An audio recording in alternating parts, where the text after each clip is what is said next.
Waalaikumsalam warahmatullahi wabarakatuh. Baik. Perkenalkan, saya Bu Ari dari CGP Angkatan 8 Kota Semarang. Pagi ini bermaksud meminta waktunya Pak Kambali sebentar untuk bertanya jawab mengenai pengalaman Pak Kambali dalam mengambil keputusan. Mungkin pertama Pak Kambali boleh memperkenalkan diri dulu. Baik, saya Muhammad Kambali, saat ini diberi tugas sebagai Kepala SD Islam Hidayatullah 02. Kita langsung mulai saja ya Pak Kambali. Pak Kambali, selama ini bagaimana cara mengidentifikasi kasus-kasus yang merupakan dilema etika atau bujukan moral? Baik, itu memang kasus yang sebetulnya sering terjadi, hanya masalah kepekaan saya saja. Saya termasuk yang belum peka untuk membedakan antara dilema etika dengan bujukan moral. Tetapi selama ini saya menganggap dua-duanya itu hal yang tidak wajar, yang sama-sama harus diselesaikan, yang sama-sama harus ditindaklanjuti. Nah, hanya untuk menindaklanjuti dua kasus ini itu nanti saya perlu mengidentifikasi di dalam kaitan proses pencarian solusinya tadi. Nah, sementara ini ya simpel saya, kalau dilema etika tadi itu pihak-pihak yang terkait itu semuanya merasa benar, pihak-pihak yang terkait itu punya sudut pandang yang berbeda sehingga punya anggapan masing-masing benar. Kemudian yang moral itu secara umum punya kesepakatan itu tidak ada perselisihan ini benar atau salah, mereka sama-sama sepakat salah. Ya paling sudut pandang itu yang saya gunakan untuk membedakan ini termasuk yang bujukan moral atau yang dilema etika. Ya, Pak Kambali, dalam menjalankan pengambilan keputusan, terutama di kasus-kasus yang mana ada dua kepentingan yang sama-sama benar atau sama-sama mengandung nilai kebaikan, ini bagaimana cara menjalankan pengambilan keputusannya, Pak? Yang pasti yang saya lakukan adalah mengkonfirmasi pihak yang terkait, kemudian saya mencoba memposisikan diri di pihak-pihak yang terkait tadi. Jadi nanti apakah apa yang saya rasakan manakala saya jadi posisi A, apa yang saya rasakan manakala saya di posisi B, dan saya kemudian mengambil posisi, setelah itu baru mengambil posisi sebagai pimpinan. Kemudian saya meyakini pasti ada titik temu di antara dua pihak atau pihak-pihak yang terkait. Kemudian langkah-langkah atau prosedur seperti apa yang biasanya Pak Kambali lakukan selama ini? Itu yang pertama jelas mengkonfirmasi ke pihak terkait tadi. Jadi kita, kalau saya lebih suka satu-satu dulu, katakanlah yang terkait yang dua pihak begitu ya. Jadi saya ketemu dengan pihak A dulu tanpa kehadiran pihak B, kemudian baru saya menghadirkan pihak B tanpa kehadiran pihak A. Masing-masing saya beri kesempatan untuk menyampaikan sudut pandang mereka. Setelah itu baru saya biasanya mencari celah titik temu keduanya. Ketika saya sudah mantap ada titik temu, keduanya saya pertemukan. Terus setelah itu saya akan memposisikan permasalahan dari sudut pandang saya, dan setelah itu baru saya ajak untuk mencari solusi bersama-sama. Jadi solusinya bersama-sama ya Bersama-sama. Pak.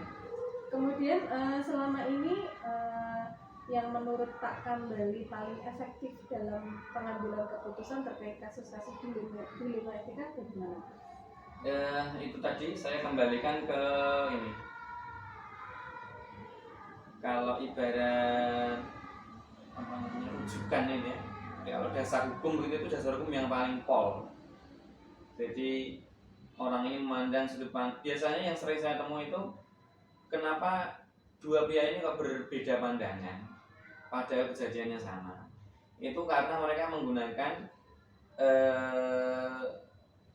sudut pandang berbeda yang itu kalau saya gali lebih dalam itu karena rujukan atau dasar mereka berpikir berbeda.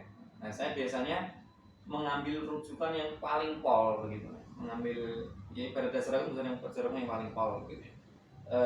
Ya kalau itu etika lebih sering pada masalah perilaku begitu, itu saya lebih suka lebih sering memakai sudah dasar agama paling pol gitu. Apalagi kalau agamanya sama-sama beragama Islam misalkan begitu, udah itu mesti sudah punya titik temu dari situ. Kemudian hal-hal apa yang selama ini menjadi tantangan Pak dalam pengambilan keputusan di kasus dilema etika? Itu lebih pada diri saya sendiri. Jadi saya itu punya kelemahan, tidak tahu ini kelemahan atau kelebihan, mesakenan. Nah, mesakenan itu apa ya? Kasian ya. Kasian. Jadi terkadang ada saya melihat teman-teman yang sudah bisa membaca saya, Pak Hamba itu punya kelemahan, jadi gak tega. Kemudian beliau mengambil celah itu ya, membuat supaya saya menjadi iba gitu. Jadi tantangannya lebih berat di saya. Nah itu biasanya kalau seperti itu ya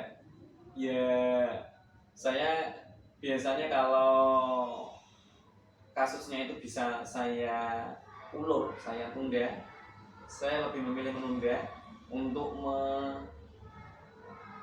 hati saya biar mendorien gitu, dan mundur dulu begitu. Tapi kalau itu kasusnya mendesak, ya sudah itu ya apa yang terjadi saat itu ya terkadang saya pun mengakui kalah dengan perasaan saya sendiri.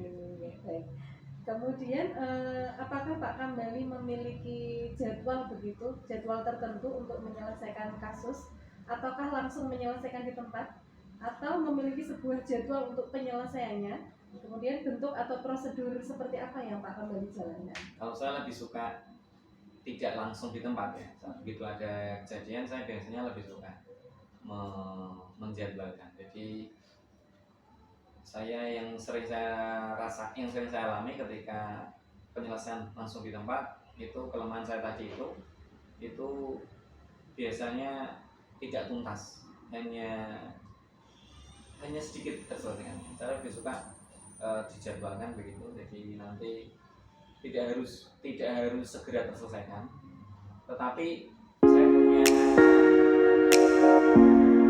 target waktunya ya.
utamakan.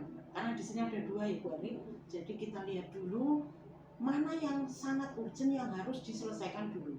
Nah, yang satu ini bukan berarti kita sepelekan, tapi tetap kita jadi catatan dengan menyelesaikan yang satu ini dulu, kemudian kita baru menuju kasus yang kedua. Karena kalau tidak satu-satu, nanti akan sulit Bu Ari untuk menuntaskan permasalahan yang ada. Begitu.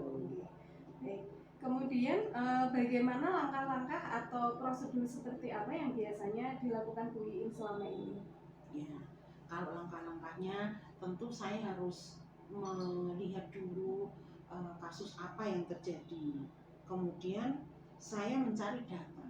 Setelah ada kasus itu, saya mencari data dulu apakah kasus ini benar atau tidak. Lalu datanya apa yang saya butuhkan melalui mencari informasi dari lingkungan ataupun orang-orang terdekat begitu.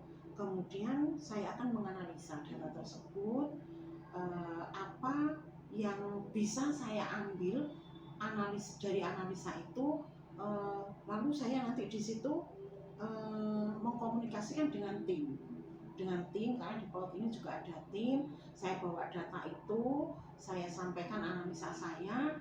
Di sini meskipun saya ada ada gambaran untuk mengatasi kasus tersebut, tapi saya punya tim semacam waka ya kalau di SD, namun di sini namanya koordinator begitu, karena saya terkadang perlu untuk komunikasi sebagai manusia pribadi. Saya khawatir kalau apa yang saya lakukan itu subjektivitas begitu. Jadi saya akan menganalisa data itu bersama tim, kemudian untuk mencari solusi terbaik yang bisa untuk mengatasi masalah tersebut begitu.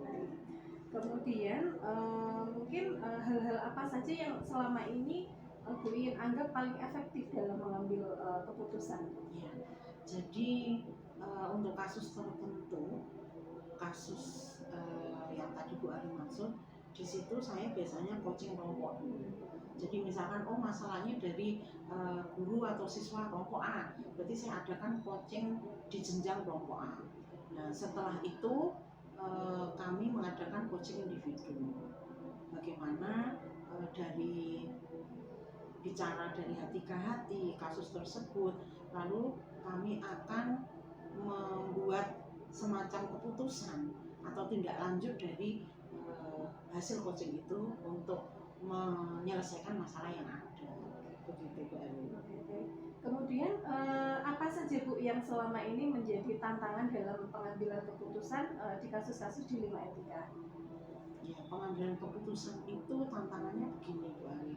Terkadang apa yang kita analisa tadi itu belum tentu belum tentu dianggap valid oleh pihak tertentu, misalkan oleh guru, oleh wali murid seperti itu.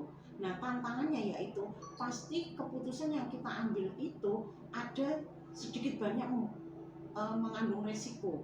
Tetapi di sini kepala sekolah itu harus berani mengambil resiko. Kalau memang itu aturannya jelas, kode etiknya jelas, kita harus laksanakan itu. Walaupun ada semacam perasaan atau yang kurang enak gitu, tapi itu hanya beberapa saat. Setelah itu kita yakin ketika yang berkasus itu sudah paham, insya Allah akan berjalan dengan baik dan lancar begitu baik. Baiklah. Kemudian apakah Bu Iin memiliki sebuah jadwal tertentu dalam sebuah penyelesaian kasus?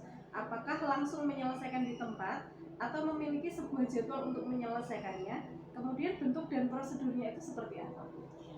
Kalau jadwal ya tadi Ya, kalau jadwal itu pasti, karena di sini kita lihat kasusnya. Kalau kasus ringan yang saat itu bisa saya selesaikan di tempat, akan saya selesaikan seperti itu. Tetapi ketika kasus ini agak berat dan butuh analisa ataupun butuh data, pasti saya akan menjadwalkan ketika misalkan ada kasus dari luar orang tua, pasti saya akan memberikan ke orang tua, ibu saya mohon waktu untuk bisa untuk bisa mencari data, untuk bisa mengklarifikasi, dan setelah itu sudah selesai, sudah dirasa kuat, baru akan saya sampaikan seperti itu. Kemudian untuk prosedurnya, ketika kasus itu misalkan terjadi begitu, tetap ada tahap-tahapnya Bu Ari. Jadi oh ini kasus ringan, saya langsung, kasus agak berat nanti harus dipanggil dulu, kemudian kasus sangat berat sampai pernah memang sekali langsung keluar juga ada Bu Ari, karena saking beratnya kasus dan tanpa SP, tanpa ini langsung SP3 langsung keluar. Pernah terjadi juga seperti itu Bu Ari. Oke. Baik, terima kasih untuk sharing-sharing kasusnya ya Bu. Semoga nanti bisa saya ambil positifnya untuk saya jadikan pembelajaran. Terima kasih Bu Iis. Sama-sama Bu Selanjutnya Ari. saya mohon pamit. Ya, Assalamualaikum. Waalaikumsalam.